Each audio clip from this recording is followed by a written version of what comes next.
நெஞ்செலும்பு குழம்பு எப்படி பண்ணுறதுன்னு பார்க்கலாம். அதுக்கு நான் 3/4 கிலோ நெஞ்செலும்பு மஞ்சத்தூள் போட்டு கழுவி வச்சுருக்கேன். இந்த தண்ணி பார்த்திங்கன்னா, ஃபஸ்ட்டு நம்ம வந்து இந்த அரிசி கழுவுற தண்ணியை தண்ணியை கீழே ஊற்றிடுங்க. இது 2வது தண்ணி. இந்த தண்ணியில் நம்ம ஆல்ரெடி க்ளீன் பண்ணி வச்சுருக்க கறியை வச்சு ஒரு 5 மினிட்ஸ் வந்து நீங்கள் ஊற வச்சு அப்புறம் நார்மல் தண்ணியில் கழுவுனீங்கன்னா நான்வெஜ் ஸ்மெல் சுத்தமாக வராதுங்க. ரொம்ப ஃப்ரெஷ்ஷாக இருக்க மாதிரி இருக்கும். ட்ரை பண்ணி பாருங்கள்.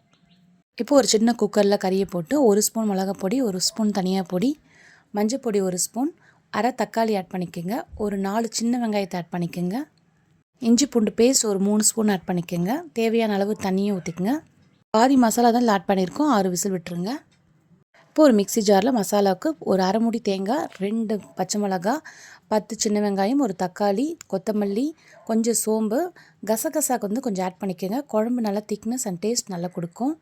இதுலேயே இஞ்சி பூண்டு பேஸ்ட் வந்து ஒரு 2 ஸ்பூன் ஆட் பண்ணிக்கோங்க. இப்போ வந்து இது நல்லா அரைச்சிக்கலாம்.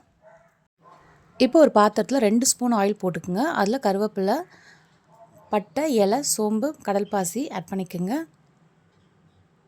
அதுக்கப்புறம் நம்ம அரைச்சி வச்சுருக்க அந்த பேஸ்ட்டை வந்து இதில் நல்லா ஆட் பண்ணிக்கோங்க. பாதி மசாலா நம்ம கறியில் போட்டிருக்கோம். மீதி மசாலா இப்போ இதில் போடலாம். 1 ஸ்பூன் மிளகாய் பொடி, தனியா பொடி, மஞ்சள் பொடி, கொஞ்சம் நான் மட்டன் மசாலா வந்து கொஞ்சம் ஆட் பண்ணியிருக்கேங்க. ஏன்னா இது வந்து நல்லா ஃப்ளேவர் நல்லா கொடுக்கும். அதனால் இதையும் இதை ஆட் பண்ணிக்கோங்க. இது பச்சை வாசனை போகிற அளவுக்கு நல்லா இதை வதக்கணுங்க. ஏன்னா நம்ம எல்லாமே பச்சையாக தான் அரைச்சிருக்கோம். ஸோ நல்லா வதக்கணும். எவ்வளோ வதக்குறீங்களோ அவ்வளோ டேஸ்ட் கொடுக்கும்.